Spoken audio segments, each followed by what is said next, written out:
All right, on this episode of Project Big Screen, patriotism. That's the big theme. Top 10 most patriotic movies. We also have Young Washington movie review and The Invite, one of the year's best movies, according to us, out of that list of 2. What will it be? All that and more coming up on Project Big Screen.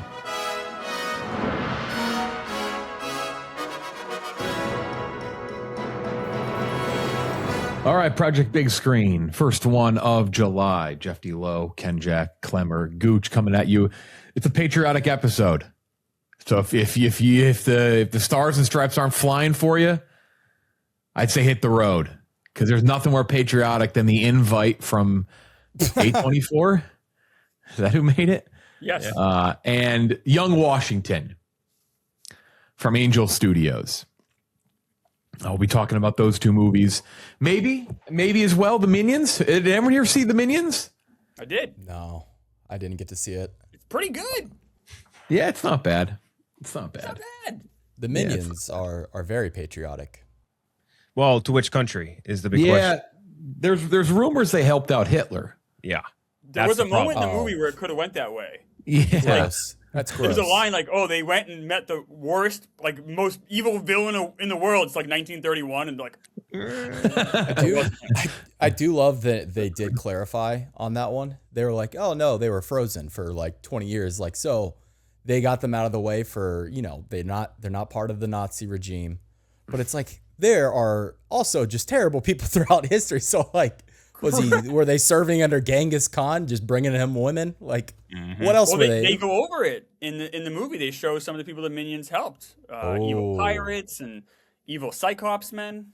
They only help evil, like, fantastical people. That's like, that's, yeah. Sure, George, we'll clear out these Native Americans for you. Yeah, we got you. Let's start out with the movie that's making more money at the box office, Young Washington. Oh, baby. Though I'm going to put a little caveat on that. Never really know with Angel Studios. They give out so many free tickets. And they're very, there's a nice little mess from Kelsey Grammer before the movie. And after. Former guest of the show was in one of the best movies I've ever seen in my life, Money Plane. Money Plane. And Darius Emmanuel Grouch? Yeah, Right. Darius Emmanuel Grouch the third. That's his character in Money Plane. Great movie. So Angel Studios, look, for the most part, when you bring up Angel Studios, it becomes some sort of like political religious debate. And nobody has seen more Angel Studio movies than me and Clemmer. I've seen them all. Some are quite good, some are quite bad. Most of that Sketch was very good, and I thought Solo Mio was good. Solo Mio was good. Yeah. I give them credit. They could have gone down one of 2 paths. The one path they could have gone down after Sound of Freedom was like absolute balls to the wall, no matter what they do, like grift one way as hard as possible. And I to their credit, like, yes, Young Washington, it's very clear what this is, but like they also didn't have to make Solo Mio. Like, they didn't need to do those. So I give them a lot of credit. They could have gone one way. They didn't fully go that way. And the studios that are trying to do what they do have been horrible. Oh, so bad. Some of the worst movies ever made. People often say like, I think Paramount's had some decent movies over the past couple of years. You know how people say like the studios have learned the worst lessons from like the Marvel stuff? There's been these new studios who've learned the worst lessons from Angel Studios. But anyway, they do give out free tickets, and I personally I don't know how that factors into their box office, Clemmer. I don't know if you do, but it muddies the waters. For this one, it was a $5 ticket, and you could put in a code, you get a $5 ticket, which you think would hurt the box office, technically, right? Dollar value. There are other things where you can pay it forward. So like I could like buy you a ticket. So does that mean that even if you don't go, that still counts for the box office? So I think it does. That's muddy. Yeah. My sister. Yeah, I think it's. Yeah. My sister is a very religious woman, and she gets her tickets for these movies through church. Like I think they just give them out. Yeah. So I don't know how it factors in. Just worth noting. But they made $20 million at the box office. Obviously, it has to make something, or they wouldn't just keep like it can't just be fake. Like it's they're not making $0, so it's making And they something. put out movies that have not done well, and they still announce weak box office tallies for these movies. So I do believe it was closer to 20 than not. Yeah, I'd agree with that. But it's worth throwing out there because it is definitely part of the equation in some way, shape, or form. Did well enough though, where they've already announced a sequel. Titled, was that real? You sent it to the group, I believed it. Yeah, 1776. Because this folks don't expect to come to this movie and see like this is not like Independence Day. This is young Washington. It's young George. Before he led a nation, George Washington was a young soldier thrown into a global conflict with alliances crumbling and war closing in. He must choose who to trust and confront the leader he's becoming. William Franklin Miller plays George Washington. Ben Kingsley's in the movie. Mary Louise Parker's in the movie. Kelsey Grammer, Andy Serkis. We should note Mary Louise Parker is playing someone literally 30 years younger than she actually is, which is a little ridiculous. Yep, for sure. Directed by John Irwin, who has directed a couple bangers from this studio, including American Underdog, the Kurt Warner movie. I think he did it. Yeah. I Can Only Imagine as well. That sucks. Which did big numbers. That was like one of their bigger ones that kind of helped kickstart all this. So he's got a lane. Young Washington. Rotten Tomatoes 60s 93 split. Letterboxd average of 26. Though I'm going to be honest with you, I think a lot of the low reviews on Letterboxd are people being kind of poopy pants and writing off. You see a lot of that with Angel Studios. A lot of writing off Angel Studios before it comes out, which I think is stupid, personally. Not to get political, but I think that's fucking stupid. Go see a movie. See a movie because it's a movie. And this also, I will say right off the bat, so some Angel Studios movies are very religious. Some are not. This one had zero trace of religion. Yeah. Unless I'm missing something, this was not religious at all. So that's kind of like... He's a big time Protestant. That's why I don't know if that's against whatever their sect is. So maybe that's part of it. I mean, compared to maybe this is the Angel Studios comparison, but I would say this was very light on the. I know that can be a stumbling block. You see Angel Studios, I don't want to have religion shoved down my throat. I get that. This didn't feel that way to me at all. I agree. It's definitely more tame. But it's there. But there is a spoiler. Like there's something at the end that is. Well, I'll spoil something off the bat. It's not a real spoiler. There's one thing I have an issue with this movie. There's some AI in this movie. I didn't know that until after I saw it. I don't like that. Yeah. There's a couple glaring things early, which I was a little surprised by. I'm surprised they did. I just thought it was shoddy CGI. Yeah. Anyway, Kenjac, what'd you give Young Washington? Yeah, I'm at like a 50 out of 100 on this. Like, I think there's almost without a doubt, right, like an interesting movie to be had about Washington and about the founding fathers in general. And I don't feel like our good friend, was it John Irwin, had any interest in that whatsoever. He's like, I want to make an action movie. I want to make something that's big guns and explosions and Washington and USA, rah, rah, rah. And that's what he wanted to make. So that's what we ended up getting. And it almost reminds me a little bit, like, ironically, I guess, or coincidentally, of like, do you remember that Family Guy bit where they did like Passion of the Christ 2? And it was just him as like an action star. And it was like, instead of it being like a religious movie, like that's what this kind of reminded me of. It was like just battlefield action of Washington's early life. And that to me is just not particularly interesting. Like the actual action is like, okay. Production value, I think for this studio, maybe a little better than I expected. But it's just like, it's a budget version of The Patriot. Like I'd much rather just watch The Patriot 20 times than ever watch this again. So yeah, just not for me. I like historical movies a lot. I like U.S. history movies a lot. It's sludge to me. This movie was very much just sludge. But shout out to, I think most of the acting crew was like, I would say like 90% fine. Ben Jarvis, Green Ellis, whoever it was that played young Washington was pretty good. I think it was okay. William Franklin Miller. Bill Franklin. Yeah, Bill Franklin Miller. Sorry. Clemmer, what'd you give it? I'm at a 64. This is a competent movie. Now I said that, and I mean that when I left the theater. I didn't know about the AI stuff. I don't like that. But that aside, this is a competent movie. This is like going to like a Chili's. Like you go there, you have the Chili's, you enjoy it maybe or whatever, and you go home and you forgot you had the Chili's. You know, like it's like that. It's like this is not a movie. People, like if you want to see a historical movie in theaters, go see Pressure. That's better. It's much better. Go see that. But if you already saw that and you want another historical movie, this isn't bad. This tells a story. And I honestly didn't know a lot about George Washington when he was with the British. I didn't know that. None of this movie takes place after 1755. So you're getting that part, which I didn't know a ton about. Look, is it good? No, but it's not bad. I give it a very slight recommendation, but very slight. It's okay. It is perfectly fine. It's competent. I would agree. I have a very similar score to you, a little lower than you, a little higher than Kenjac, so kind of right in the middle of you guys. I have it at a 58. I enjoyed a chunk of it, and I think the acting is better than I thought it would be.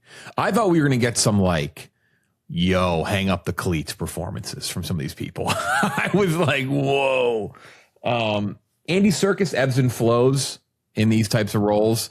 He is elite in Andor, but a lot of his live action stuff is not great. Right.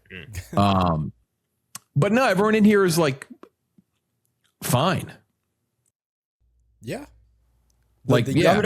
younger Washington, and I hate crapping on little kids, but younger Washington was a tough spot in the movie for me. Yeah. Yeah, it wasn't great. But like I have it at 58. I have it above the Michael Jackson movie. Like I think it's a better movie than that. I don't know. Like I agree. Yeah. So I think is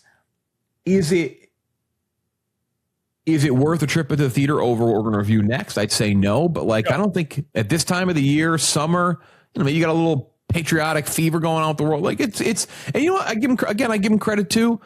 Could have very easily gone in and just made 1776 right away, and could have just made this the Crossing the Delaware movie and just done all that shit and like, fucking writing the Declaration. Like they could have done all that shit, and they chose not to. And I commend doing that part. I don't know however accurate it is, and however whatever you want to get into that. I never really care about that personally. Like as Aaron Sorkin says, there to entertain, whatever.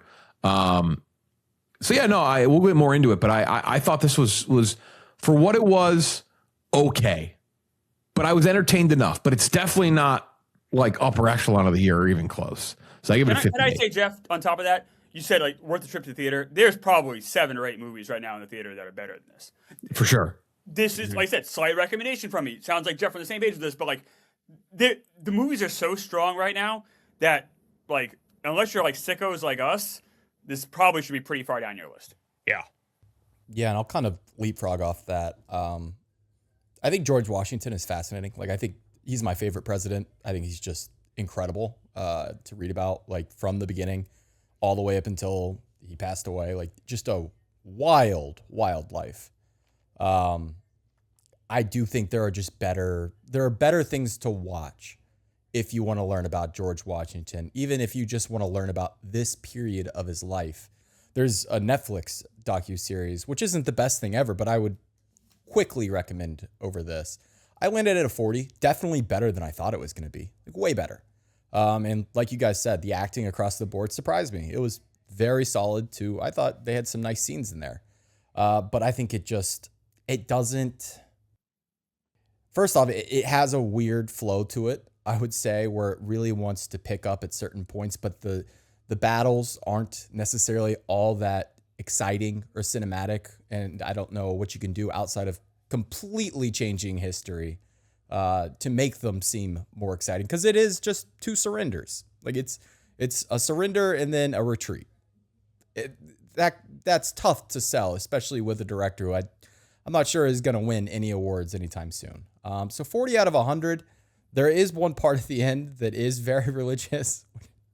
Is funny to me, but and I want to talk about it once we talk about spoilers.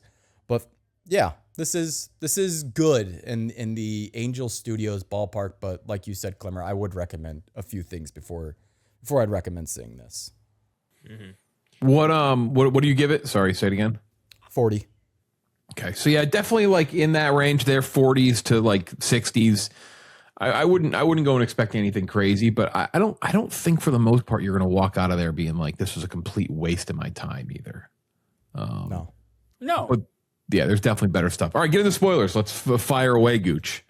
Well, the religious part at the very end, the Native Americans bring him to the top of the hill to anoint him as like a chosen by God, because none of the bullets hit him. They're like, this man, God has touched you. Like, So funny. come on, what?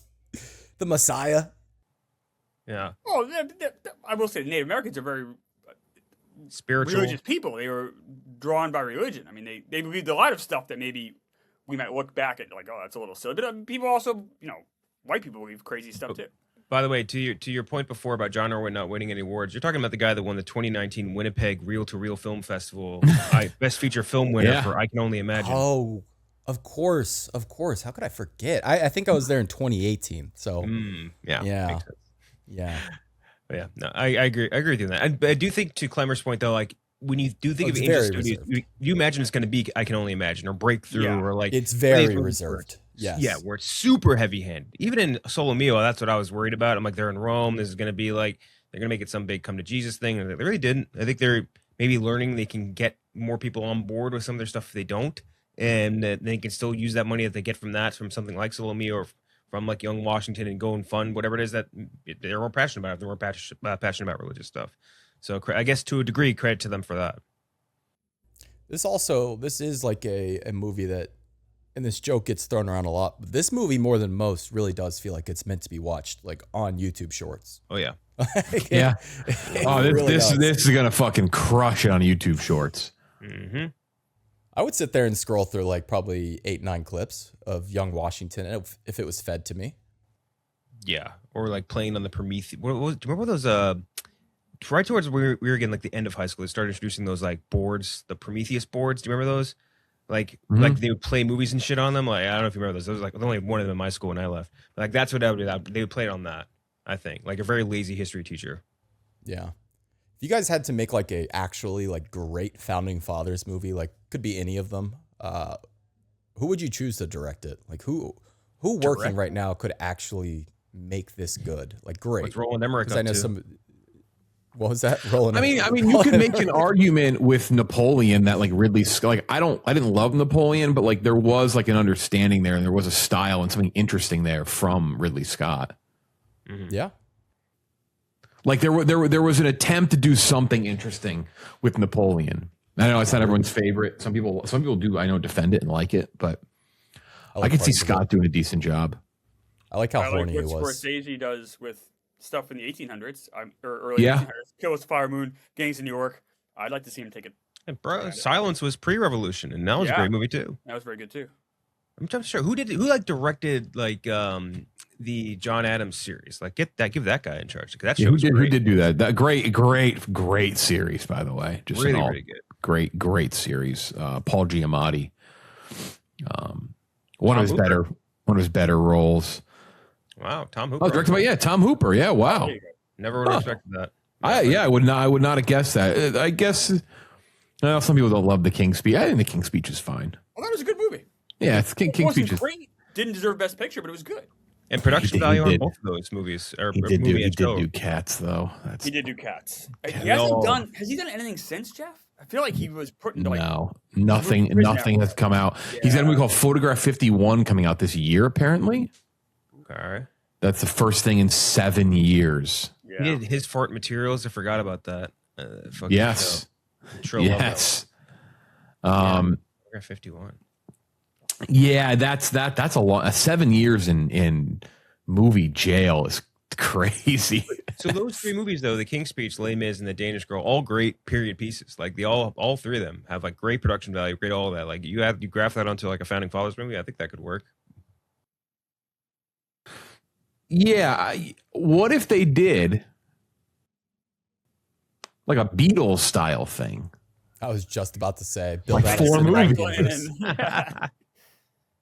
I would take one of these a year. I really Which would. ones do you pick? Like it's Franklin, Washington, Jefferson, and Adams, I guess again. Or not even do funny. How about this? Ready for this? What are they calling the Beatles thing? What's it called? Fucking I don't know. It's like this Beatles cinematic event. The Beatles, a four-film cinematic event. How about this? Ready for this? I got the pitch. We'll call the first one Washington, a Mount Rushmore cinematic event. It's the Mount Rushmore cinematic universe. You just take every face and you just make a movie about them. Yeah. That's it right there. Do that. That Teddy Roosevelt movie's gonna be awesome. That would be sick. Yeah. I would love that. I would already exist, brother. Yeah. Night at the Museum. Come on. And he was great. It was a great. You know, credit to Rob Williams. We talked about him. What was that? A couple episodes ago. He was a great Teddy Roosevelt. Like, I get that this is like a politically charged, environment to be making movies in, like especially presidents, but we need some more president movies. Now that I think about it, like, come on, these are great men. We love movies about great men. I would agree. In August, and just like Revolutionary War movies in general, I think we just don't remake them. It's kind of crazy. Big founding of our country, we don't have anything like that really, and it's fucking insane. We took on like one of the biggest empires in the world. It's a crazy story. Smoked their ass. Yeah, we did. I think Young Washington is fine. We got to talk about trailers quick beforehand. Just, we've talked about it when we did CinemaCon. We did our CinemaCon discussion. We talked about like the Hershey movie, and they're unbelievable. The trailers for the Angel Studios movies are just unbelievable. The Hershey one is so fucking funny. Yeah, the Hershey one is. I mean, we talked about it, and I had forgot about it, and it was just incredible to watch. You'll never make that chocolate. It's like, what are you talking about? It is absolutely preposterous. I want to make a theme park. So the worst Angel Studios one ever, though, was the Sarah Oils one with Zachary Levi. That one is about as bad of a trailer as you'll ever see. If you're ever bored, check out Sarah's Oil. One of the worst Angel Studio movies ever. But this one, what do we get? We got the Reagan movie. Reagan, which I'm actually not. I'll go see that, like with a little hop in my step. Reagan and Gorbachev fighting about nuclear war. Let's go. The brink of war. Yeah. Yep. We got the chocolate movie. We got one more, didn't we? I only got two. I got a third. I forgot what it was now. Fuck. Let's see if we can just find it. Jeff Daniels as Reagan is very funny. Very funny. J.K. Simmons is George Schultz. Yeah, it's some good stuff. I'm excited for that. It won't be as good as the other Reagan movie. Oh yeah. Sound of Freedom. I'm gonna see right now. Upcoming Angels. I know that there was another trailer that I saw. It was Hershey looked. Hershey's the one though. Hershey just has it. It's got something to it. Oh. It was Runner with Owen Wilson. You guys? Oh yeah, that's right. They're doing an action thriller, which again, I give them credit. They're trying to do something. The director is doing that. Scott Waugh did Expendables 4, banger, Oh. aka Expend-4bles. It's Rick Roman's brother. I didn't know that. That's funny. The problem is though, like they won't show like. Oh yeah, it is. Huh. Like because the Angels Guild has to approve these films, so they won't show like the violence we got in Young Washington is about as hardcore as you're gonna get. So if it's a real like shoot 'em up, I don't know how you can do that. It's a good question. It's gonna look like a CBS TV show, I think. Like a soap opera. Oh my God. All right, Young Washington. That's that. Check it out if you want it. But yeah, I agree. More president stuff. Like specifically president stuff. Yeah. Like, I'm not even sure I mean like this brink of war movie. Like I mean like really, yeah. So, and not like the Reagan movie. None of that. The Invite from A24, directed by Olivia Wilde. Another directorial job for her.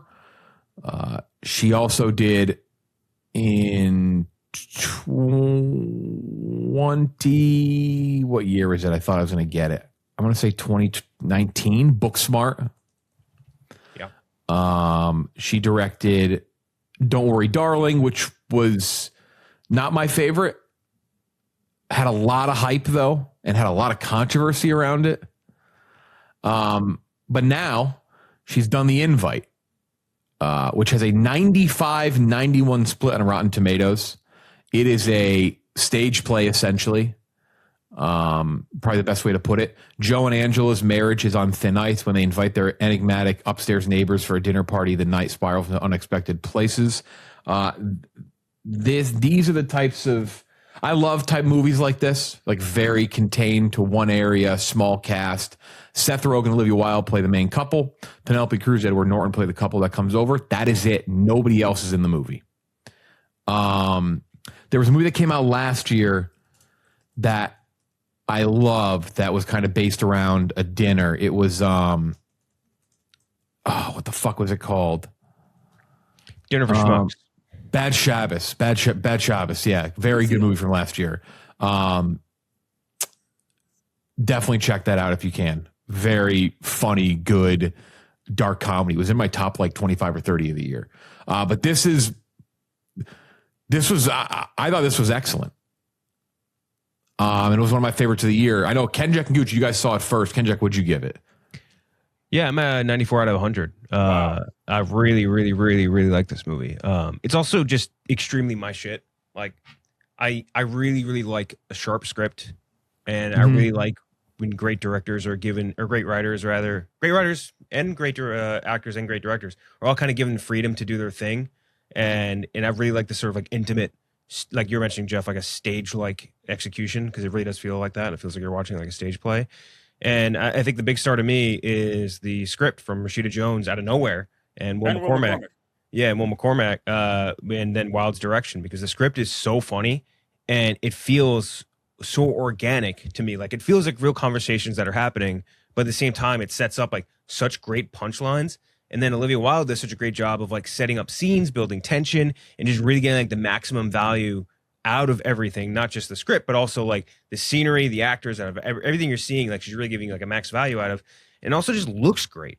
Like, it's Adam Newport Barrow who was the DP on it. He's like, he did the studio too, which I feel like you can tell when you watch this for sure. He does a really good job of like finding interesting angles in this house, because you're in a really constrained space throughout this entire movie, and he does a great job finding like really, really interesting spots, angles, like shots and stuff that like really like give like emotional punches in some spots, funny punches in the other. And I was really just impressed by that for sure. And it's just some of the best laughs I've had in a theater in a long time. Like, really like belly laughs from scenes in a movie theater, and not out of TV, but out of a movie. And that I feel like is more rare than normal these days, unfortunately. And I loved it. It's some of the best laughs I've had in the theater. And it's, as of right now, I would say my personal favorite movie of the year. I really, really enjoyed it a lot. And I saw a lot of people saying like, wow, it's like the best adult comedy of like the decade. I don't even know if I necessarily disagree. Like, it's really, really sharp, really funny, really well acted out. And man, like Norton, just like flip of a hat, going from drama to comedy like it's nothing. Penelope Cruz still absolute, just crushing it. Wild, great too. But then also Seth Rogen just kind of giving you a retro performance. I felt like a super retro Seth Rogen performance from like that made you feel the same way you would feel when you watched him in something like fucking Superbad or whatever. So really liked it. 94 out of 100 for me. Clemmer, what'd you give it? I like this a lot. I'm at 86. This is really good. The script is fantastic. Edward Norton's incredible. You wonder, is this going to get? This is Oscar worthy script. I think Norton gives Oscar worthy performance. Olivia Wilde is fantastic. All of them, all four are great. And what's so impressive about this is you feel like you're in the room with them. Like, and I think a lot of it's because of like reactions. You're not just seeing the lines. You're seeing, they'll say the line and then they'll react to it very, like, almost like you're at this dinner party with these people. And then the reaction sometimes is more important than what they're saying. And then how the body language to how that's being received on the other end by the other three actors. And every single actor in this movie is very like a smart person, and they react. They know how to react to things. Nothing is flippant. Nothing is lazy. Every single line has meaning, has value. It says a lot about relationships. Says a lot about it seems like a sex comedy, but like it's so much deeper and more than that. Like, it says a lot about like, even like how we treat each other as humans, what interests we have, how we change in midlife. I heard people compare this to like kind of like the older version of The Invite. I've seen that a few times, and I guess for me, like being in my mid 40s, like that's roughly how old these people are. It's like, your life does change. How you look at things do change. You can fall out of love with people. You can fall out of love with things in like your interests, like so all that stuff's really interesting and how you deal with that. So I thought this was really interesting, really complex, and made me when I walked out, made me appreciate that I have a good marriage now, because it felt so real. Like, I've been divorced, and some of those like lines like hit, man. It's like, oh yeah, I felt that way, or I thought those things, or you know, and then even the conversations are so complicated, in depth, and also relatable. It was really impressive. So for me, I'm at an 86. But like for me, like I have this as the 10th best movie of the year. But it could be, for me, 3 through 10. You could interchange. Like, I have The Invite ahead of this, but this could be better than The Invite. Like, there's been 10 legitimately really good movies this year, and this is one of them. Yeah, this is really good. I gave it a 93. It's the best of the year for me, but I'm gonna give it an asterisk. I have not seen the drama a second time. I got a nice physical copy from A24 on the way. I will be watching it the second I get it. The drama feels like a movie I'm gonna like even more the second time I see it. So the drama might overtake it. With that said, this was just everything Kenjac said. I emulate that. It's just so sharp, and like there's nothing stands out more to me than really good, like just human level drama dialogue writing, like just person to person and just like quick to the point. It's just very impressive writing because it feels so real, feels so raw. It's so funny, but it's one of those, it's again, those things where you're laughing at it and you're almost missing what the next thing is being said because it's so fast paced and it never trips up over itself kind of at any point. And it's another one that I might watch again and like more. Oh yeah. Big time. But yeah, 93 kind of snap take. It's like, it's the top of the year for me. And we'll talk more about it in a second, but everyone was great. Perfectly casted. Like the contrast of the Edward Norton and Seth Rogen characters were just fantastic. How everything unravels and when it unravels is not even like all that predictable either. Like you kind of get the general sense of like what the driving force of the thing is going to be without spoiling it. Like you kind of get that sense and build up, but then even the way things kind of move after that, you don't see coming. And they kind of keeps you on your toes, edge of your seat, makes you cringe a little bit. Really well done. So yeah, but top of the year for me right now at a 93. Gooch. Yeah, also at the 90. So 3 scores in the 90s. I think that's easily our best of the year then, combined.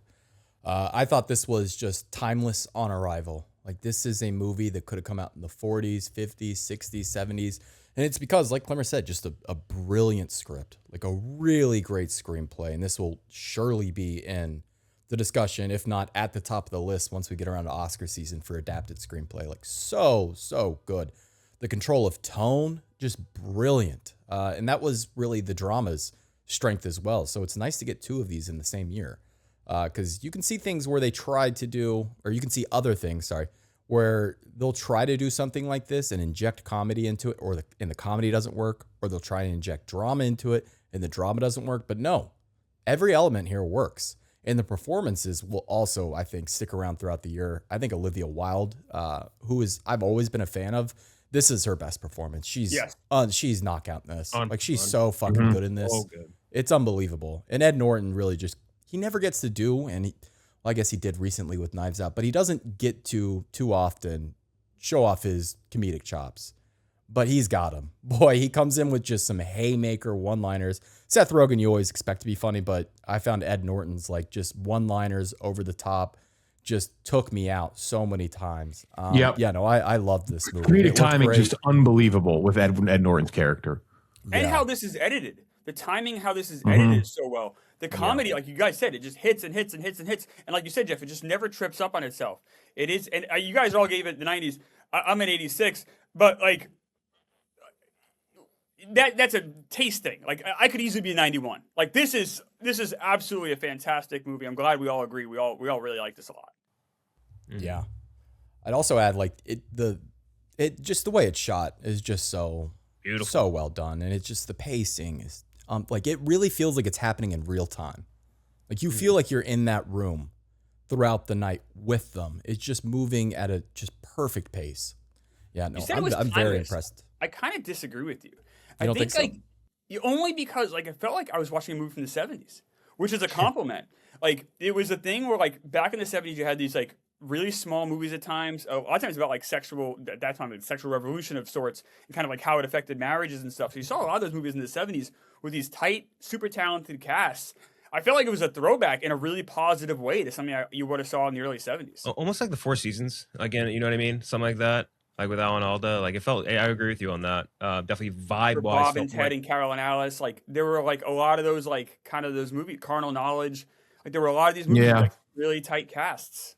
I guess I was thinking more. I was just gonna say. I think I was for the 40s and 50s. I was thinking more in terms of performance style. This feels like performances within like a Billy Wilder movie or even like a Cary Grant type performance from Seth Rogen. Like it's very physical. Like and like you said, everything is on the face. Like it's on the face. It's on the body positioning. It's the body language. Absolutely. And you don't get that. That's such a lost art. I feel like when it comes to comedic performances, it's like sometimes it's just like what the face you're making or how you're sitting and how you sit up. Like that all works. That plays. Yeah. Yeah, this is probably to me, and we're going to start to veer into spoilers a little bit here. So after this, I'd probably bounce off if you haven't seen it. I think this is Edward Norton's best performance too since Birdman. He's been in some solid roles in I Like Asteroid City. He's been in some solid roles in some, and I'm also not even like a Glass Onion hater either. And like Wes Anderson movies, but he's so funny in Birdman. This character is actually very similar to his Birdman character. It's like really like kind of like artsy, condescending, like really good comedic timing, and like I think more of these roles for him. Yeah, like definitely like I think this should be what he's doing because I mean, he could do anything. I mean, this was the guy. This was supposed to be the heir apparent to De Niro. Yeah, Like, everyone forgets DiCaprio kind of stole the baton, but Edward Norton in the late 90s was the guy. And he is an incredible actor who's had this really underwhelming career, especially in the last, you're right, Jeff, like 10, 15, 20 years. Yeah, I'm not sure. Is it a creative thing? Like he is noted as an asshole. Yep. That's part of it. He had that disaster with the Hulk movie. Yep. He was also in just one of the great stinkers of the 2010s, Collateral Beauty. Oh, just a reminder of that one of the great stinkers of the last 10 years. But no, yeah, you're right. I mean, this is like more of this, like, because again, I'm a huge fan of the movie Birdman. It's one of my favorites ever, and he is so fucking good playing off of Michael Keaton in that movie. And it's that same kind of energy in this, a little more laid back. He's a more likable guy in this than Birdman. Birdman, he's a gigantic piece of shit. But it's that same energy that just really fucking hits. It's very funny. So yeah, they were all great. This was. I didn't know what to expect on this. I didn't look at reviews. Excuse me. You guys said you liked it, so that obviously kind of put it up there a little bit for me. But I didn't expect to like it this much because the opening, again, we're spoiling things now. The opening argument, you kind of just know right away. You at least know, like, hey, if it keeps this up, it's going to be really good. And I actually wondered when, after that opening argument, once like they come over to the house, I was like, I wonder if it can keep up this same, I'm using the word energy again, but the same energy. I wonder if it can keep up this same pacing and hit. And it doesn't ever let up. It's an impressive, I've seen people say this is not a unique take. It's a very impressive bounce back for Olivia Wilde from Don't Big Worry, time. Darling. Big time. Well, that's what happens when you get good actors instead of Henry. True, but still, like, I mean, as a director job, it's Rashida Jones and it's Will Will McCormick, McCormack, yeah. right? yeah, but it just still, like, she could. I mean, if she made a bad movie here, I'm not saying it's game over, but like, not great. Yeah. That I will never get that image of Harry Styles doing that fucking stupid dance out of my head from Don't Worry, Darling ever. God, it was so dumb. But yeah, I mean, it's so funny. The part where they get to the bottom of his name being Hawk is so fucking good, dude. Oh my God. There's so many scenes like that. Like even like when he's like they're correcting each other's Spanish. Yes. Like, dude, it's just so funny. It's in like I to your point, Gooch, like that sort of stuff is timeless jokes. That's not like, oh, I'm just referencing thing comedy, which like we just got a fucking earful of with like not that that's supposed to be like on the same level of the sort of movie, but like Scary Movie, where it's just here's reference thing. It's like this is a timeless mismanagement joke. I love that stuff, man. It was so funny. And it was relatable. Like every couple has those kind of fights. Like, and I liked how like it showed the dichotomy of Edward Norton immediately apologizing, being like, I kind of fucked up there. Like I shouldn't have said that. It's bad timing on my part. It contrast that to how Seth Rogen reacts when Olivia Wilde's upset. And you see that like that dichotomy in the couples, why one couple works and one couple doesn't. Yeah, it was all super cerebral, but also funny. Really, really good. This is a fantastic movie. I hope people go watch it. Yeah, and to Gooch's point too about the tonal control, like it is crazy how they were able to just swap from comedy to drama like it was literally nothing. Like they'd be doing the shit where they're making fun of Hawk and they're goofing on him, making fun of blah blah blah, and all of a sudden Edward Norton just goes into this deep monologue where it's super fucking emotional and really good. It's crazy to have that sort of control. It's nuts. So good. They get divorced, right? We're all on page with that. I don't know. The ending was interesting. It was almost like it was a A fucking little recovery dream. at the end. I think that was almost like lamenting past like old days. Maybe. I think it was the relationship restarting, which is like something that they had talked about right before they left, and also had done at the beginning of the movie with that argument where she was like, it was that thing she'd heard on a podcast where she makes him leave and come back in and restart their I don't know, restart their day again. Right. So I took it as maybe they're restarting again, but I love the way it ends. Like even too. the way it ends, that's a perfect way to end it. Yeah, they do a very good job at setting it up, at leading to that ending. Because the ending, they could have gone a zillion ways for the ending, and it could have been fucking stupid. And they don't. They pick a great way to end it. I thought it's a nice, open-ended, bit ambiguous, worth discussing. It's a movie worth discussing, and like they get deep into they're very funny and surface level dumb jokes, but also they get some very deep discussions about relationships and marriage, and so it's a good way to end it. I think it keeps it very open in that sense. So yeah, I quite like this. This is the number one recommend. Go see this in theaters right now, like for sure. Yep. One of the year's best. Definitely. Next week, we're inching closer to the Odyssey. Closer and closer week by week. We're 2 weeks away. But next week, we will be doing next week's Moana. Fuck yeah. Sure Fuck is. yeah. Oh, I can't wait. I hope that's a 0. That'd be the funniest thing ever. And then maybe, I guess, Evil Dead Burn, maybe? That's what I was thinking. Yeah. Yep. And then the week after that is Odyssey.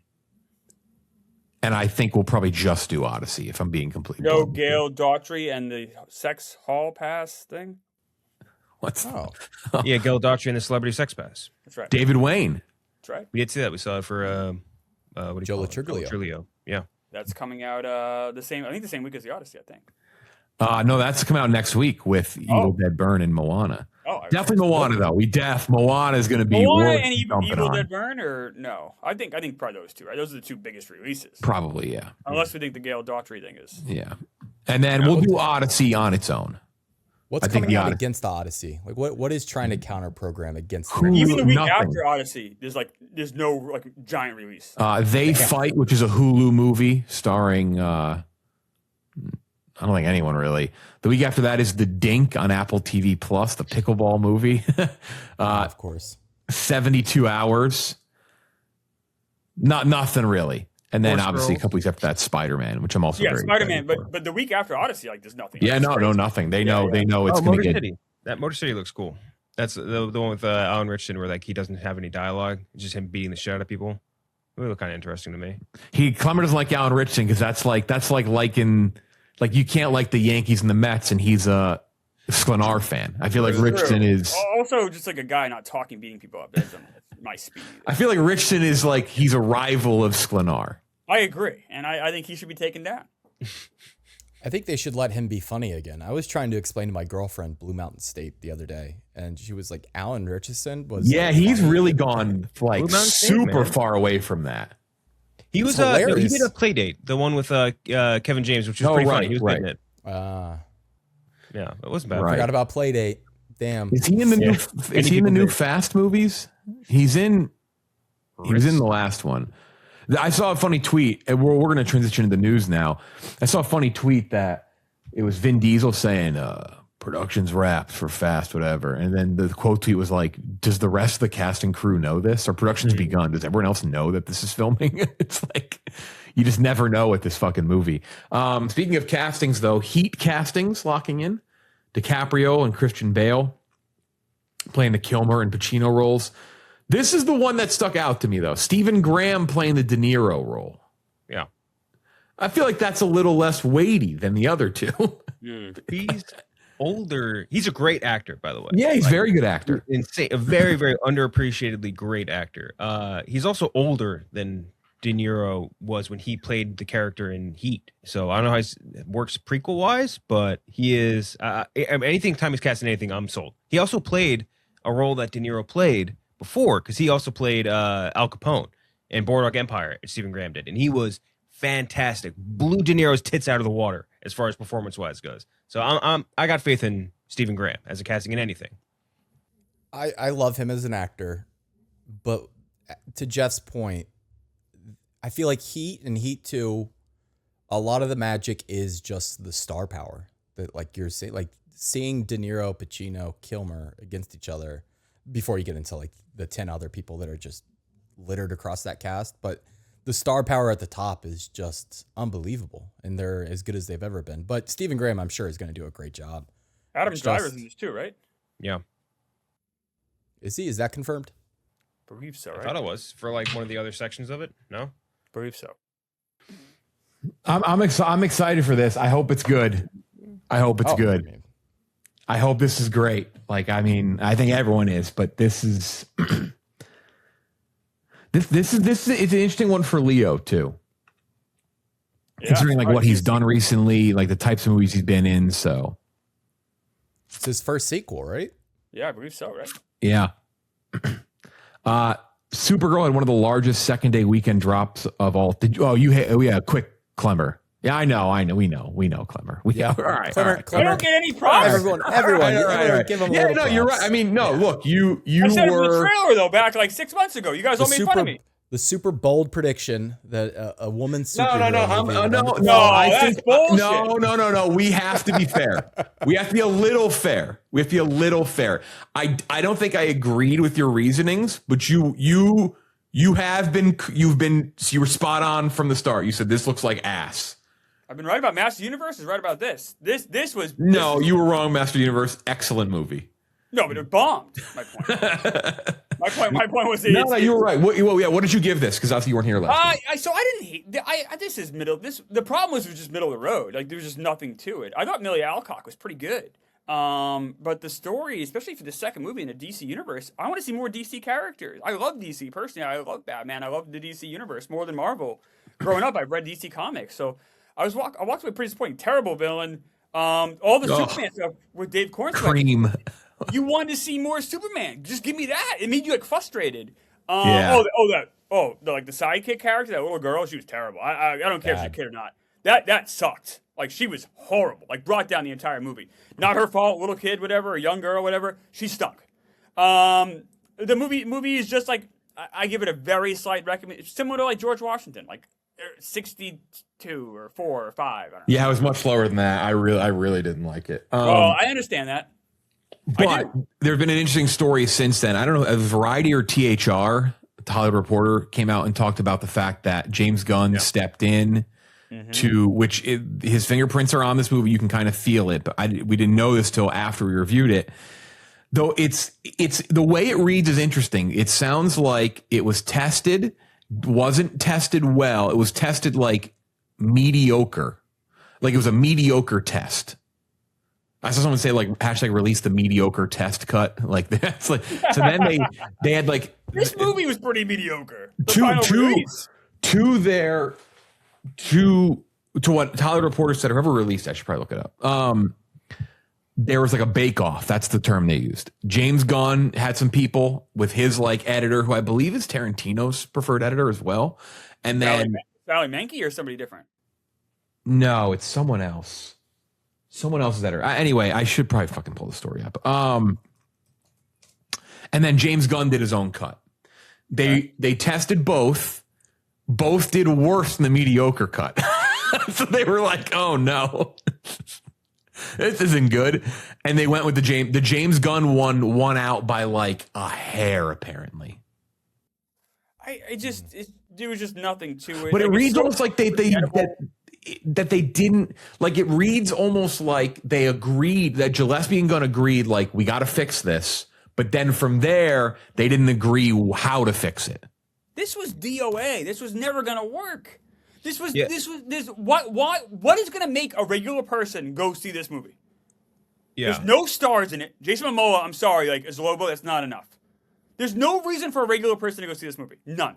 Yeah, and that's why I think your overarching point has always been, at least in what I took, was like the audience. It's not necessarily the movie qualities is that's the question. It's more so like what's the audience? What is the audience here? Yeah, and that to me, I've always agreed with that. But I'm like, well, maybe we get a good movie and the audience isn't there and it bombs, and I don't care because I got a good movie out of it. I'm not a. Well, you always should care though, because now they're gonna make less good movies. I'm like, but in the bigger sense, I'm like, I'm not a WB stockholder. I want a good movie. If I get a good movie, I'm happy. If it bombs, that sucks. But like, I'm just like, as long as it's good. But it wasn't really the level I had hoped it would be, especially just, I thought it could be cool, a little different, sort of thing, and it just kind of was a little boilerplate for me.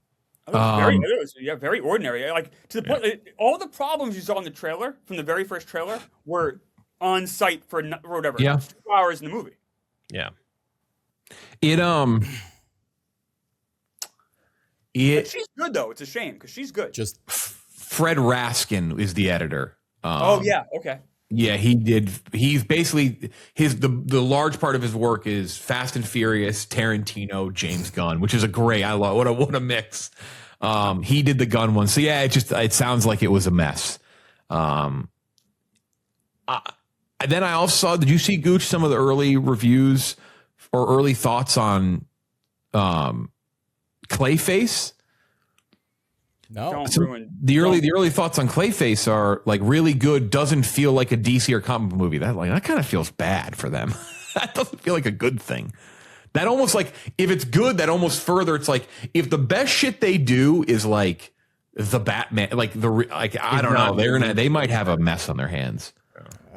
Where I'm always at is, if you make good movies, build a reliable brand. Like, that's the number one most important thing. But you're not wrong. Like, you want the audiences to know. Yeah, like they have to. It's a DCU movie. Yeah, like, again, I said it last week. Like, I don't want to sound like fucking gamify universe guy. Everything's got to be but like, that is the game they're playing now. So it does have to work in that game. Like, they're playing baseball. They can't just fucking play football.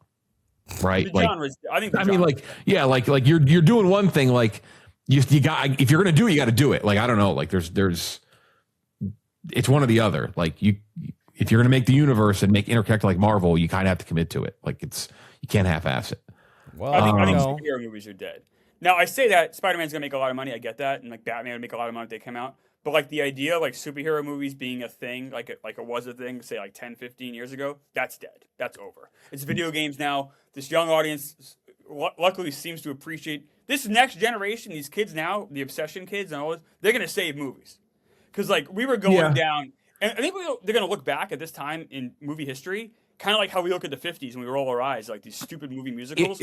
What's not going to work anymore is you can't just throw one out there, is what you're saying. Like before, you could just fucking people want original stories now. You could just, before, you're right, you could just toss a comic movie into the wind and it was going to make a lot of money. That's not going to happen anymore, I don't think. I think the millennials and you could say, I guess, younger Gen Xers, we killed the industry. Like we didn't care about original stories. We wanted this boilerplate universe bullshit, and it brought down everything. And now we're seeing a generation that cares, just like people did in the 70s, about original work done by auteurs. That's what we want. And that's what we're finally getting. These movies should die. This is a put in the waste bin of history. Yeah, I would put a caution on that a little bit, because again, Spider-Man's going to make like $500 million for his weekend. That's the anomaly. Spider-Man and Batman are always going to make money. But then Avengers is going to make a lot of money in the winter. Sure, Avengers. But no, I get what you're saying. It won't make what it used to make, and Guardians of the Galaxy would not happen now. You don't think? No, I don't. Wait. Do you mean the most recent one, or like? No. I mean, if you started it today. I don't know if I fully agree, but I don't know if I disagree either. That's an interesting thought. Because we had a pretty good superhero movie last year come out, and no one gave a fuck. The Marvel one. I'm forgetting the name now. My God. Thunderbolts. Thank you. Which is pretty good. Yeah, that's fair. That's a fair. Yeah. I can get on board with that. Like, these don't do more than 200 domestic anymore. I mean, unless you're Spider-Man, Batman, or Avengers. Yeah, they do. They need to nail it here. Speaking of Sony, just take some time. Little girl, we'll you're in see. the middle. The thing is, though, will they take time? Probably not. They won't have any patience. That's probably the biggest concern. PlayStation ending production of physical game discs for all new games starting in January 2028. Not great news. Terrible news. Really bad. A big part of that, the thing that branches off, which terrifies me, is the fact that that probably signals that the next PlayStation won't have a disc player in it. There's no PS6 on the horizon right this second, I don't believe. But that's concerning. You don't love hearing that. Now, I don't think it's now on the flip side, physical media is having a boom right now, comparison to where it was, and that's not just movies; that's also like records, vinyl. So I don't think it's going to kill that section of things, but that isn't great. There's no way to chalk it up as a great thing. So no, like I think there's like but it's having like a boutique boom, and I'm the same way, Jeff. For sure. We both love our Criterion. We both love buying, and you guys, all four of us do. We all love buying our physical media, but we're not. The normal people just has their PS5 and they throw a DVD on and they enjoy it that way. Like that's how they're not going to go buy a separate DVD player. I don't think. I hope they will. I don't think they will, and I think this is really bad for the physical media industry. I hope I'm wrong. I do think it'll, and I think at least I've seen it, the reaction to it online has been overwhelmingly negative, like hyper negative. Like everyone is disliked it for a lot of reasons, but I think mostly like they don't like the idea that you don't own these games anymore. You're essentially buying a license. You're buying a license to have this game, and Sony can revoke that license at any time for any reason. Correct. They could be like 5 years from now, if all of a sudden they're like, well, we don't like we're in a different social sentiment sort of standpoint right now. We don't like what they did in GTA 6. We're removing the game. So now this game you bought for $100, like you don't own it anymore. It's gone. You can't access it. And this happened literally like a week ago. Studio Canal, like they changed their whatever licensing agreement with Sony, and Sony pulled 500 movies off their site. And anyone who bought the movie, you're just shit out of luck. And now that's just going to happen with games too. And I think I don't know, it's just brutal. I think it's being in a situation where you can't access the things that you purchased, I think is insane. And I hate this sort of like delve into sort of subscription based like living. I hate it. I hate it. So my question that Sony shareholders are going to ask though, Kenjac, is that going to preclude you from buying a PS6 if it doesn't have a disc? Probably not. You're still going to buy your PS6. So fuck you. It's gonna be $1,000 system, and to me, if I'm not getting a Blu-ray drive out of it, if I'm not going to be able to own any of the games I buy, I'm like, well, why don't I just buy a PC for the same price? No, Kenjac, we're going to knock it down to $800 for you because you're not getting the disc. No, but they're not. They're the GTA, for example, GTA 6 is coming out, right? There's no disc for that. They're charging fucking $100. Well, they can charge $500. So I'd pay it. If you knock fucking 30% off, maybe it'd be a little bit easier to swallow, but they don't. It makes no fucking sense. I just everything about it. I hate it. And it reminds me of Clemmer, and I'm sure you'd agree with this too. Like how with It's Always Sunny, they just removed like 5 episodes. Like they're just like, yeah, we don't like those episodes anymore. We think they're controversial. We're just gonna dump them, and you can't do anything about it. You can't watch them on Hulu. You can't rent them on Apple TV. You can't rent them on Amazon. You can't find them unless you physically have the discs. Correct. Which is fucking insane that they can do that. It's insane to me. It's censorship. That's why I have to me, Sopranos is the greatest thing ever made. I made sure that I have my Sopranos DVDs forever. Brand new 4K coming out in the fall. I don't like the layout. I don't like how it's the Hey, you know what? Whenever you're I got it in the cart. I found someone making a custom box. I'll click too. Happy birthday, Clemmer. I'll get you that. I like that. Now I'm excited. Ooh, I agree. It's like this fucking long. It should have just been a big. Man, I gotta do the thing. It should have been a bag of cold cuts, and you just get the discs. Like that should have been the box. I'd also say the Sony thing is really concerning because they're also like one top of the line in terms of making Blu-ray players, and the PS5 itself is a top of the line Blu-ray player, making TVs that are specific to physical media.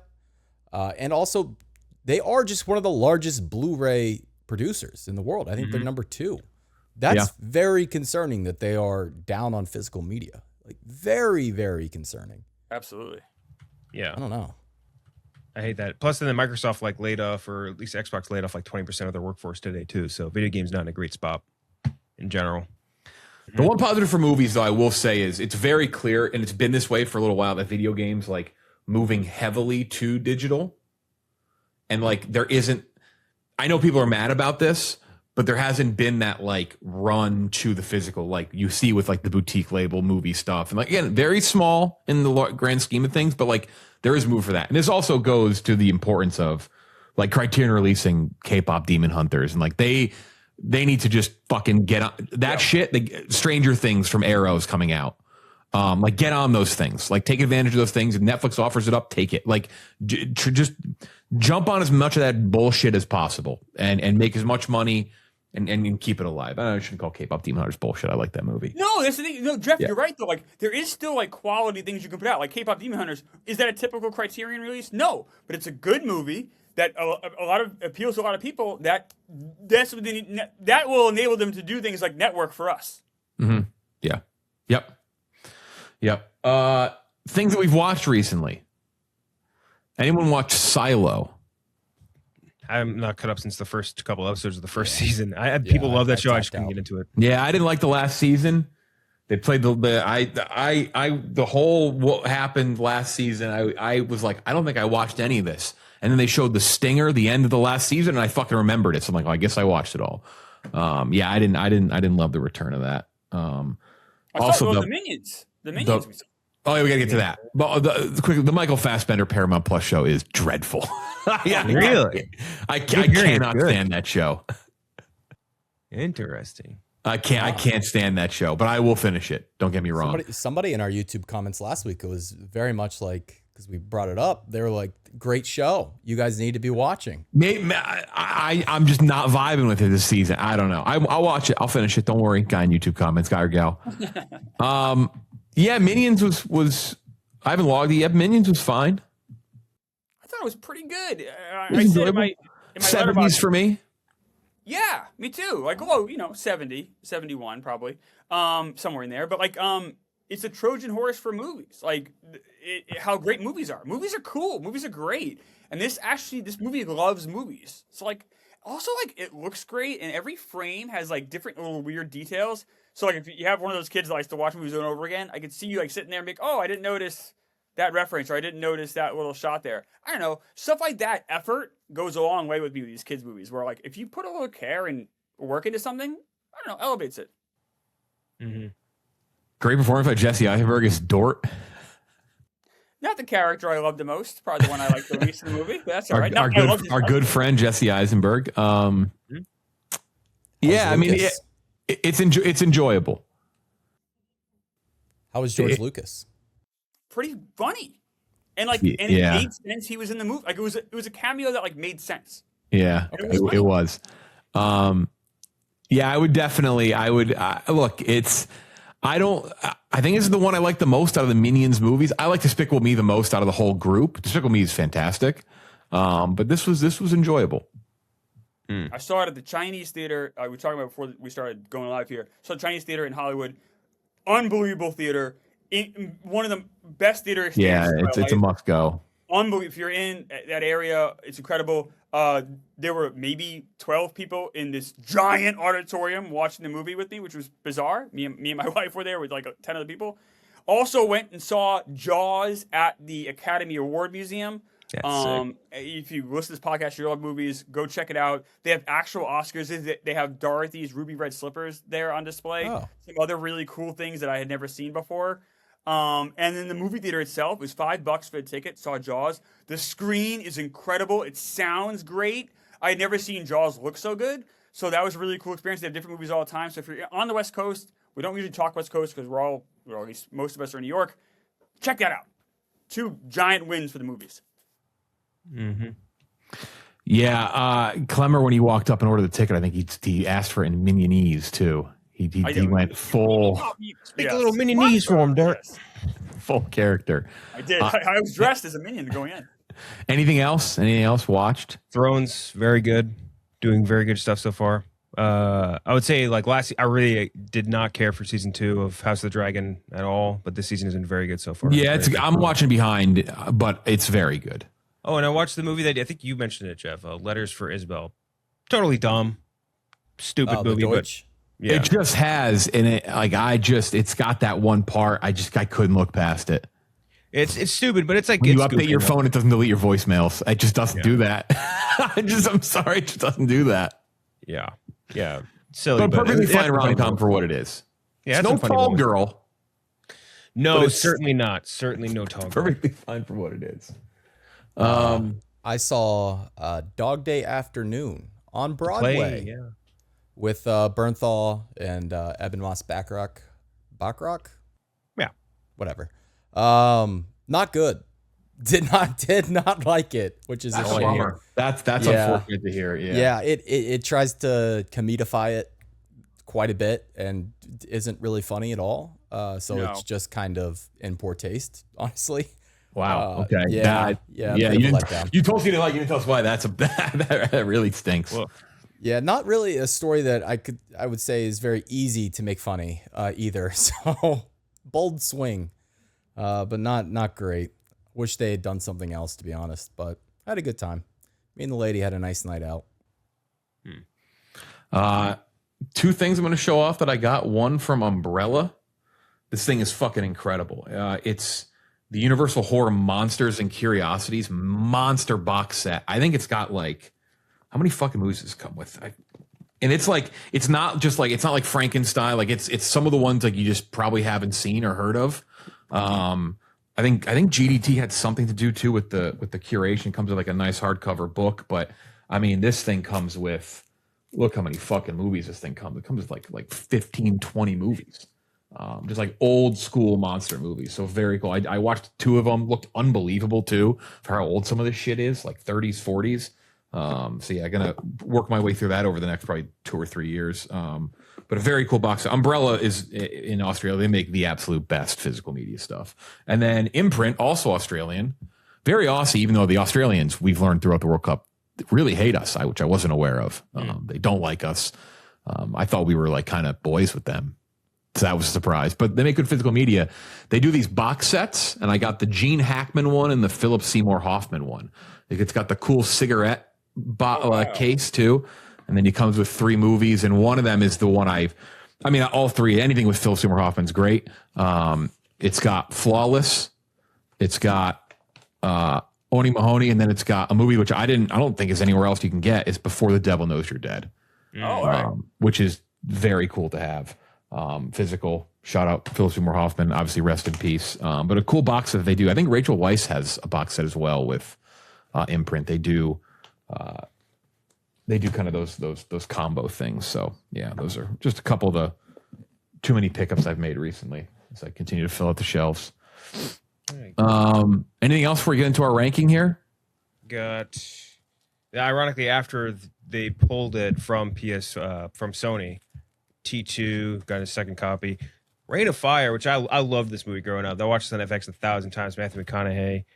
Interstellar, separate copy. Raiders and Wyatt Earp. And then New York Times bestseller, of course. Yep. Oh, yeah. Shout out, Dave. Got this from a thrift store in Maryland, or in Maine, rather. Gone with the Wind VHS box set. Wow. Look at that fucking thing. The 2 tapers. Do you remember these? Oh, yeah. Fucking great set. But yeah, got one of those that there are surprisingly few VHSs. I guess everyone threw them out up there, but I went to like 3 or 4 antique places, could not find many VHSs. I guess people in New England just don't have access to DVDs? What do you think we're doing up there? I thought they would be trying to sell them. Oh, and then I also found this. My brother had held on to this from when I was a kid. You probably had this too, Jeff. Oh yeah. Mm-hmm. It's the visual movie. Open up to the perfect page. Boss Nass. And the boy Boss Nass. The boy. Yeah. That's what they used to call him. What T2 do you have? Show that again. I have. So that is, if you're someone who likes to collect movies, you buy the T2 on Blu-ray because the 4K of T2 is the worst 4K transfer of all time. Oh, no. Like embarrassing James Cameron shit. Like it's like stunning. like jaw-droppingly bad. Like I don't know what he was doing. He must have been doing it in like the sub. He's like down. He's like 20 meters below, just fucking hacking it out. And it's the worst transfer of all time. I actually have the Blu-ray in my 4K Steelbook because I actually thought there was something wrong with my TV when I played it on the TV. I was like, I just got this fucking TV. It doesn't work. It just looks like gooey and like it's awful. It's awful. So yeah, if you ever go to T2 on physical, get the Blu-ray. All right, patriotic movies. Patriotic movies. Top 10 patriotic movies of all time. American, but other than that, not really defined. Same as usual, we all gave a list of 15. Ranked choice. Here we go. Number 10 was on 3 out of the 4 lists. 6 on Gooch's, 15 on Kenjac's, 5 on mine, not on Clemmer's. But I think Clemmer has the most represented movies on this. I think Clemmer has 9. Actually, no, I think we all have 9 out of 10. Anyway, National Treasure. National Treasure. Go. How do you Great. feel about National Treasure, Clemmer? I'm actually very curious. Saw it when it came out. Haven't revisited since. It was a long time ago. It was fine. It's crazy. That's a fucking terrible take. It's a fucking great movie. Watch it again. Give it another chance. Give I it will. another I haven't seen chance. it. When did it come out? 2006. Yeah, Sounds 65. So I haven't seen it in 20 years. So, it could. I would watch it. I didn't hate it. Oh, You might have been a little. Maybe you were a little too old. I don't know. It was 26 when it came out. Yeah, your So, sense of wonder was gone. Yes. You know, the world was too real for you at that point. Maybe that's why. I had like a real job. And, like, Yeah. Which I'm not even like being an asshole, make fun of. Like, I legitimately think that could be it. Like we just were a little younger. Yeah. Because it is like it's one of those movies, but it's a little different patriotic wise. Like it's a really good fake history lesson. Like it's all horse shit, but there's something to it that like I think it does legitimately a good job at inspiring, like looking up old stuff from like when the country was founded and shit like that. And I think there's something to that. Again, it's all horse shit, but it's like there's a little bit. It's horse shit with real shit involved. Like these things are real things, but it's fun. It's a clue. Like I mean, that's the greatest stuff of all time. Like it doesn't get any better than that. And I hope the third is good. I hope the third just comes out.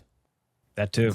I think we'd agree that the most patriotic name of any character on this list will be Benjamin Franklin Gates, though.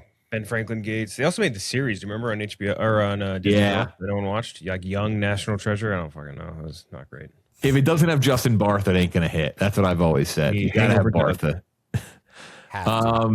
This next one. So number 10, National Treasure. Number 9 was number 1 on Clemmer's list. Number 12 on Kenjac. Number 14 on mine, not on Gooch's list, and that is Glory. Glory's a great movie. I haven't seen It's a great movie. Glory. Glory probably should have been higher on my list. Yeah, I mean, Jesus Christ. I mean, Civil War, Denzel, obviously his first Oscar win. But Matthew Broderick is actually like good in it, which is crazy. Playing a soldier, you wouldn't expect that. Must see. Put that one in your list, Gooch. It's a really good movie, and it's it makes you love America. Denzel, Morgan Freeman, Andre Brower, like great cast, and like the really ending cool of that story. when like that music's playing is like fucking it gets you good. Yeah, and not to get too like into the director here, but also like Edward Zwick, About Last Night, Glory, Legend of the Fall, The Siege, Last Samurai, Blood Diamond, Defiant, and then nothing really. There's a writer on American Assassin with Michael Keaton. Keaton movie, Dylan O'Brien, yeah. And he wrote The Great Wall. He was a story credit on The Great Wall. All those movies you mentioned that he directed, I pretty much like all of them. Yeah, but hasn't done anything since 2018, is it? I'm looking at 73. 73, yeah, but I mean, nowadays, fucking, our directors are wheeling around in their fucking chairs directing movies. He was probably most famous in the 80s for being one of the showrunners for 30-something, which was a monster show at the time. And then he did a show called Once and Again. You guys might have seen it. Yeah. Once and Again was on ABC, right? So I've always liked him. I like his eye. I think Legends of All. It's a beautiful looking movie. Beautiful. One of the most beautiful looking movies you'll see. So I like Edward Zwick. I'm a Zwick guy. You're Zwick. Yeah. Yeah. You're a real Like to eat your Zwick. Zwick wet. Yeah. Yeah. Soak it up. Oh God. Number 9, Glory. Number 8 on everybody's list. 15 for Gooch, 6 for Kenjac, 11 for Clemmer, 6 for me. That is Apollo 13. Yeah. Hard not to have a movie about winning the space, part of the space race on this list. Like, it's hard not to. Like, it's very involved with the space race, and obviously, like, a disaster that's averted. It just feels right? Like, something with the space race has to be on this list. Yeah, very American cast too. Like, I don't know how to put it. Like, the cast is just like, in my head growing up, like, those are like the American actors of like my at least childhood, I guess. So maybe it fits them pretty well. Yeah, like, well, no offense to Gary Sinise, but like Tom Hanks, Bill Paxton, Kevin Bacon. Like, Sinise also like in fucking I like don't know, Forrest man. Gump. Gary Sinise is like the way, we got Gump. That's true. Branson, and but those three do feel like a little. Sure. They're a little pedestal above. You're probably right, but just the way he was trained, like in Chicago with the Steppenwolf stuff, and like how, like, That's fair. I don't know. Like, I think he's had a pretty legit career. I guess you're right, though. He's not that same level. But then he's also an American actor, though. I would definitely call him. Yeah, for sure. Ed Harris. Is there anyone more American than Clint Howard? Great point. That's a great, like, if you can make it here, you can make it anywhere. Clint Howard. Yeah. America works. Has Belgium ever made it to the moon? Don't think so. No, I don't think so. No, They haven't, have they? If only they got a little more rubber out of the Congo, they would have made it. Fucking scumbags. Yeah, really good movie. Really good movie from Ron Howard, who's made some really good movies that kind of feel like they fit sort of in this space. That's his best, though, right? Cinderella Man?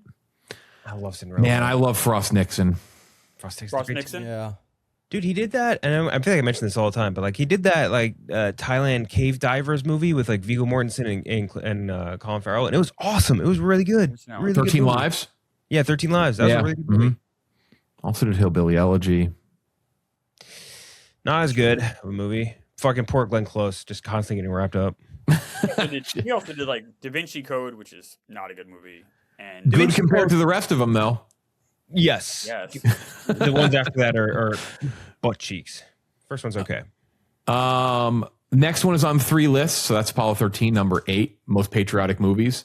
Going way back on this one to the 30s. 7 for Gooch, 3 for Clemmer, 8 for me. Mr. Smith Goes to Washington. Let's go. Yeah, absolutely. The filibuster scene is incredible. It just shows you that our system works. It's pretty good. Like, I know, like, everyone's so divided politically. It's I don't know. The system works pretty well. I don't know. I thought you were doing a Jimmy Stewart impression just there. What's that? I thought you were doing a Jimmy Stewart impression just there. No, AJ no. Appa The as system Jimmy Stewart. the system might not make you happy. You might not like the person who's in charge at any given moment, but the system itself works, and it works really well. And this movie showcases that better than almost any movie. Can we get a Jimmy Stewart impression, Clemmer? Do you have one in the bag? I have to like think about it. Dude, do the Rob Riggle scene from the trailer. No, I don't. You always make no. I would do the actual thing. It's those are paddles. Those are paddles. I mean, you want to talk about? He is as American as it gets, like actor wise. Like he is like an old school American actor. Yeah, excellent fucking movie. And obviously, I know Frank Capra also directed something else that I love as well as Clemmer. So, oh God. That was on my list actually. I'll get to it. You have one on your list that was like I laughed out loud, but at the same time I went, I see it. Yeah. Which you probably know what it is. If you know what Frank Capra directed, you know what we're talking about. Well, I'll get to it at the end. As an honorable mention. I hate to break it to you, did not get it's not number one. No, I didn't think it would. But I was like, all right. If I had a chance, I would have put it number one. I saw the vision. But yeah, excellent movie. One of the better movies ever made. Mr. Smith Goes to Washington. And a kind of a good, different, a veering of the path of like other movies that we have on here. Very different than the next movie. Number 6 on everybody's list. Every other movie remaining is on everyone's list. 9 for Gooch, 13 for Kenjac, 2 for Clemmer, 12 for me. Saving Private Ryan. Yeah. We Gotta be up there. like one of the best war movies ever, and just like it's so weird because like it is very like especially in the beginning and the end like America, America, America, America, but like in the middle it's just kind of a war movie, but like the bookends really get you. And that's where that's why I have it at 9 instead of higher. It's like it is more or less just a war movie, but it, like you said, at the very end, it's as patriotic as it fucking gets. Just fade out the American flag, yeah.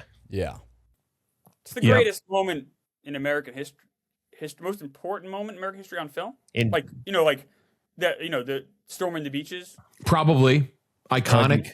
The best rendition of it that we have, besides actual footage, obviously. So like that's kind of important. I don't know.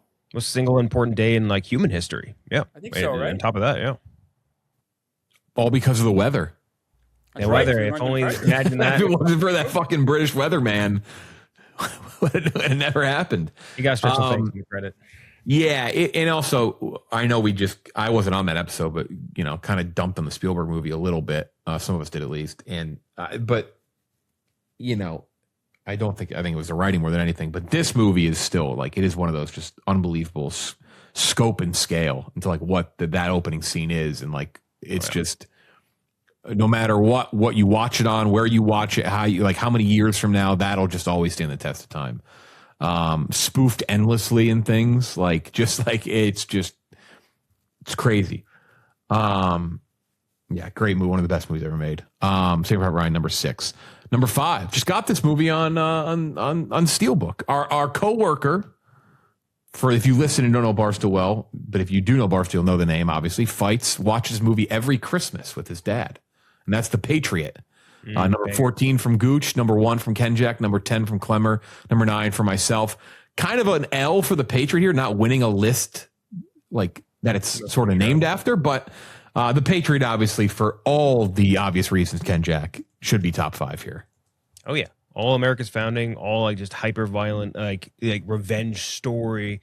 Dad, I like getting dragged out of retirement, like that in its own is like an American like regular action movie trope. I'm retired. I can't do this thing anymore. They kill his sons, comes out, kills them all. One of the great villain performances of all time. What was Colonel Tavington from Oscar Jason Isaacs? And just, man, great cast, great action, great fights, great ending, great music, awesome big scenery, great production value. Just people like to dump on for it being a historical or whatever. I don't care. It's a good movie.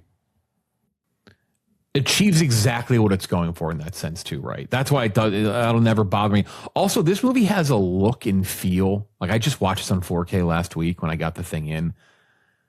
I don't want to be they don't make them like this anymore guy, but like the look of this, we just don't get movies that look like this anymore. And that's part of the time period, but like it's so like if you remade this with like the way things look nowadays. Oh, God. And I'm not even saying that as and I'm saying that like if like the Nolans or the whatever, like they make great movies, but like the look fits so perfectly for this movie as a movie from the year 2000. The fucking redcoats would be wearing gray. Like it would. Yeah. Yeah, I also don't. That's why I don't know if that's a good thing. And I completely agree with your take, Jeff, that like it definitely looks like it's from the year 2000. I don't know if I love things that look like they're from the year 2000. I wouldn't. No, I would agree with that 90% of the time, but I think this one I feel like it fits. Most of the time, I do agree on that. Yeah. I've complicated feelings. I don't think this movie's terribly good. There's certain really? Yeah, no, okay. So if we differ on that, that makes sense. There's certain things in the movie that are good. Do you think it's his best movie? Mel Gibson's best movie? No. Sorry, Roland Emmerich. No, not Mel Gibson. No, Independence Day is better than this. Okay. Yeah. No, Roland Emmerich. I have this higher than Independence Day. Yeah, I think he's good at what he does. I don't know if he makes good movies. Is that? Oh no, I would not say he makes good movies. No. Does that make sense? Yeah, no, I think it makes perfect sense. But you can't go to some of his movies and not be entertained. Isn't that kind of the whole purpose of why we go to movies? So like, I don't know. I'm kind of I'm conflicted on him. I'm conflicted on like this movie. I don't know. I also, when I saw it for the first time, it was on a date. It didn't go terribly well. What a date! Date for the Patriot. Yeah, it's a long time ago. Let's go see this Mel Gibson movie, baby. Come on. Number 4. Well, back then you just went and like whatever was playing at the time because you didn't have like a phone or anything. So you just go, like, oh, Patriots playing. We'll go see that. Number 4, perfect timing. 2 on my list, 2 on Kenjac, 6 on Clemmer, 10 on Gooch. This is not our favorites. This is just like most patriotic, because this wouldn't be lower if we did favorites. Because I like this movie, but I don't love it like some do, and that's Independence Day. Great Bill Pullman. That's what I mean. You got the speech, right? Pullman's so good in this. Yeah, the speech is very, very iconic. It's a very American movie too, which is funny that Emmerich made it, but it's a very American movie. 2 in a row. Yeah. Did Emmerich make or was Wolfgang Peterson made Neverending Story, right? Yes. Yes. So that was Very patriotic movie, Neverending Story. very patriotic. This is an American movie, right? It feels American, like watch it, like Fucking when White House blows up. Yeah, like, absolutely, absolutely. And the speech alone, I mean, you could take everything else out, and the speech alone is kind of it transcends the movie. I mean, you look at the World Cup right now, every like hype video or something on Twitter, the speech is part of it. Bill Pullman's in the video.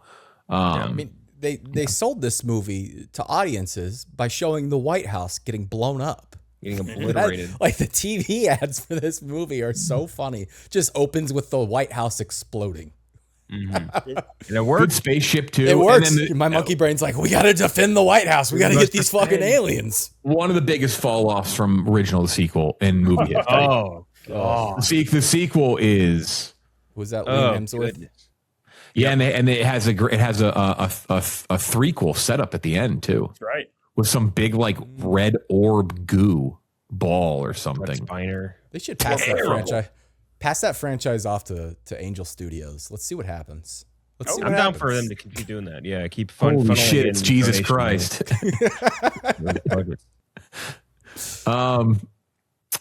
So that's number 4. Number 1 and 2 were separated by a hair, but 3 was pretty firmly in 3. It beat out number 4 by a couple points. 2 on Gooch's list, 3 on Kenjac's. Clemmer 12, 4 on mine. That's Top Gun. You don't think Top Gun's that patriotic? It's patriotic. I don't think it's good. Like, it's also like, Yeah, I prefer Maverick. yeah, I do too. I do by move quality for sure. But even like patriotism, like we're fighting this like unnamed country. It's patriotic, I guess. It's very. I have my list. I mean, it's 12. Like, That's a fair reason. I can understand like the faceless, nameless villain bumps it down. I get that. they're I like fine more mix. real We know who it stories. is. It's more patriotic in it's patriotic for the U.S. military.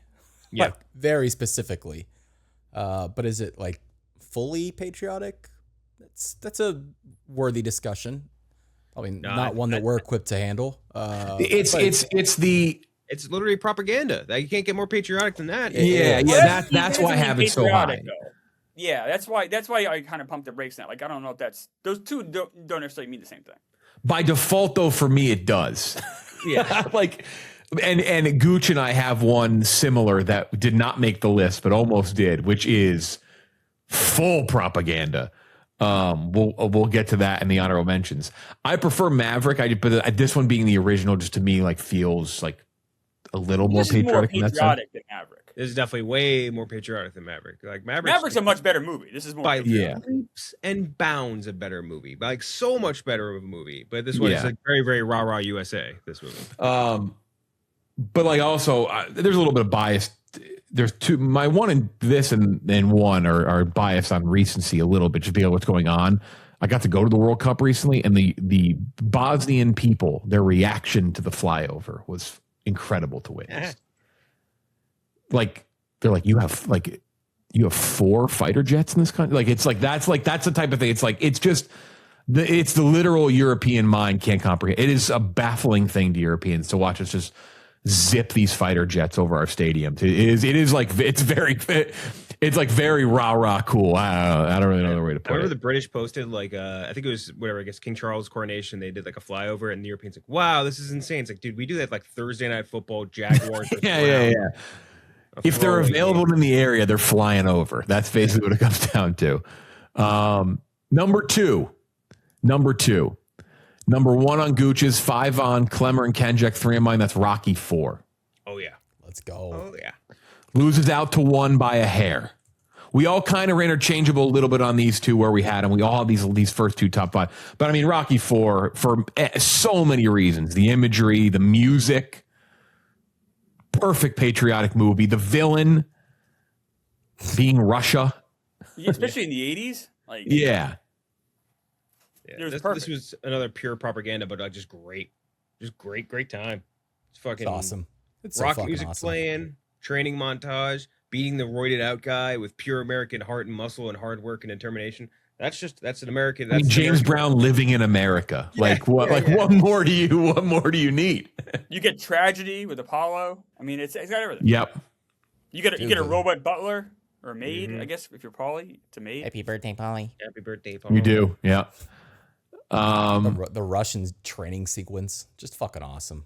Yeah. It's And it just being like the Russians are using like technology and steroids, but us Yes. Americans, we just go to the fucking woods and lift logs. Go to the That's right. snow and just plow a field until we're strong. It's awesome. Rocked. great speech at the end. If I can change, yeah, it's like, come on, come on, that's so American. Come on. Yep. But number one was 1 on mine, 4 on Clemmers, 4 on Kenjac, 3 on Gooch, and that is Miracle. Mm-hmm. Which, look, I'm no one's bigger rah-rah Team USA Olympics World Cup guy than me. So for me, that's a lot of bias there. But I also think it's just very similar to what we just said with Rocky. It's very heavily. It's just very heavily based around the time period as well in the 80s. But it's so American for so many different, like, it's that underdog story, much like Rocky. It's the victory, it's the opponent, it's who they're playing. There's such an incredible weight to it in terms of like the patriotism, and obviously the Olympics. It's like almost a cheat code in that sense. It's all true, which makes That's a my huge thing. difference too. Yes. Big Most time. of my movies in my top were true. Like Glory, Saving Private Ryan. This. Yeah. Like it's I also relatable had, like- because you know it happened. And like anytime, and like unfairly too, like when the US hockey team was going to win in one gold against Canada at the Olympics this year, you're almost annoyed. You're like, no, we're not even that level of underdog. Like it's like, but it's always brought up in comparison. It's brought up right now because of the World Cup. The Pochettino, the United States coach, like saw it recently for the first time, was like, this is unbelievable. And like, it is like, if you don't know it too, it's like, it's just also like Dream On is like a patriotic song now because of this movie. Like the Dream On end credits are great. Like it's really no different than Rocky in that sense, but it's that, you're right, it's the true story element, which I think just bumps it up just a little bit more. Yeah. And really, a really good movie too. Like, Look at the Paxton speech. This speech, I think, is up there with against any of them. yes. This speech is kind of side by side with the Bill Paxton speeches, like movie like speeches, especially in terms of like American things. Yeah, excellent. You Good. see, when I see Disney on a sports film, I roll my eyes. I'm like, oh, here we go. This is gonna be trash. It usually is. But this wasn't. This was probably Kurt Russell's best performance of his career. He's had a good Whoa. career, right? I think he's very good. I at mean, this. it's phenomenal. It's phenomenal, but It's very Kurt good job Russell. at weaving in things that we get fired about, sports and they do a very good job politically weaving in the political stuff into this too, without making it overly heavy-handed. Right. Very good, like America montage in the beginning, opening credits too. Yeah, Miracle's awesome. So a very deserving one. So Miracle 1, Rocky 4, Top Gun, Independence Day, The Patriot 5, Saving Private Ryan, Mr. Smith Goes to Washington, Apollo 13, Glory, National Treasure 10. 11 was Top Gun Maverick. On 3 lists on Gooch, Kenjac, and myself. I don't see it as that patriotic. Definitely not. Nowhere on the same level. It's the planes. It's just like it's that element to me. But I agree with that. Argo 12. Clemmer and I had Argo in our top 10s. Nothing more patriotic than taking credit from the Canadians too. Oh yeah. The Canadians, I think, kind of hate Argo because like we don't fully give them the credit they probably deserve, but they shouldered a lot of it. But I love Argo. Love Argo. Such a good movie. Also, like I like when there's an added element of other things that are American. Like the Hollywood element is so American too in it that it like, yeah, I just love that Right. part. Gooch and I had this. He had it at 8. I had it at 11. 13 Transformers. Yeah. Yeah, weirdly, yes. Like, no, but yes. You want to Yeah, talk about they military are. propaganda? Yeah. Oh, John Voight in the Pentagon playing the audio of the Decepticons the first time? Come on. Even just past that, like big old fucking cars that transform into robots. I mean, the Hoover Like, Dam was built to conceal Megatron. Lincoln Park, that's true, what that's I've true. done blasting destroying giant Mack trucks that turn into robots. Like, yeah, I guess so. I think you're I right. restrained myself from adding in just Michael Bay's entire filmography. Yeah, fair enough. It The Rock. really is. Air Force One at 14 on Gooch and Kenjax. Yeah. Gangs of New York, Gooch had it at 4. That's a good one, Gooch. That's a miss. Yeah, that's a good one. I would have put that not high in the list, but it would have been on my list as well. That's a I good don't know one. if it's patriotic necessarily though, because it is kind of like what nativism is bad. Like, I don't know if I necessarily put that. It's like On it. more. But that's like part it's of patriotic in Scorsese's way. Like, which It is, but it's in so my head, much about I'm not the picking out fabric. movies. I'm not picking out movies that are dissecting America, and I'm picking ones that are like almost blindlessly pro-America. Is more in my head the more patriotic ones. That's fair, I guess. Yeah, but I think he. It's obviously. It is a love letter to America, though. Yeah, I think it is a love letter. Yeah, because it's Yeah, about immigration. It's a little too critical. I think my movie's got to be a little bit dumber for it to make, at least for my list anyway. Yeah. Red Dawn, 16. That probably see, now we're talking that big probably dumb America should have brain. made the list. Yeah. Oh yeah. Whoops. Clemmer and I both had Inglourious Bastards at 13. Okay. The only issue, or I didn't have it higher, and I can see not putting it on there because it isn't set. I guess Saving Private Ryan isn't either, but it does feel super German at times. I know it's Nazi.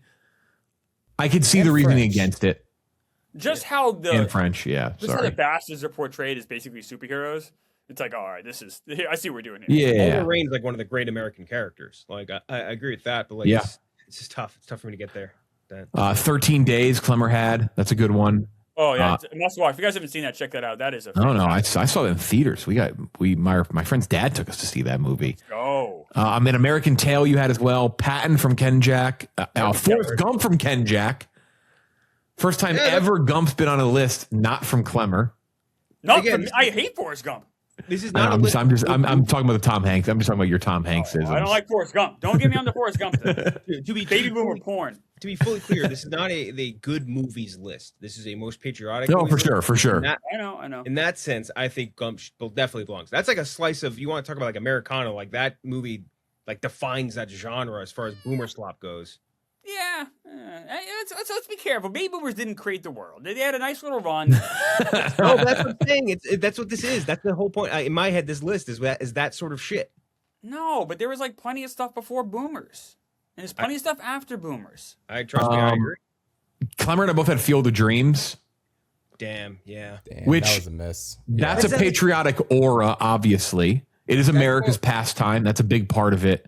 That speaks more like Americana than patriotism. Yeah, it just if that's why I didn't have it higher. I don't know if that's why you didn't have it higher, Clemmer, but it felt right. I was like, that does feel like that belongs there. He goes all over the country too. That kind of helps me. Like Sure. it's a very American movie. It's very like he talks about how like at the end James Earl Jones' speech, like how baseball like America just keeps like rolling on. I don't know. Gettysburg, Kenjac had Rocky 3, Gooch, Black Hawk Down, Gooch had that. Kenjac had Captain America: First Avenger, Armageddon from Gooch, and then Clemmer, It's a Wonderful Life. It's very patriotic. His brother's a soldier. Like I told you I saw the vision. Wasn't on my list. all happening. Like Yeah, he is a soldier. That is true. That is true. and it's very it's a lot of like there's a whole like part of like how George couldn't fight in the war and how to like and did stuff and also it's just so American. It's Nothing more American than yelling "Merry Christmas" running. Like, that is very American. I know it's not an American only holiday, but that is very like right. Just like that small town Bedford Falls is very like Americana. Yeah. Like it's also Frank Capra who, if you watch enough of his movies, he's just like throwing America like into every movie, which I appreciate, but I guess the other people wouldn't. I do think maybe the fun character, list. the bad guys being kind of on top, like the oil baron, but like the landlord guy being like a successful person.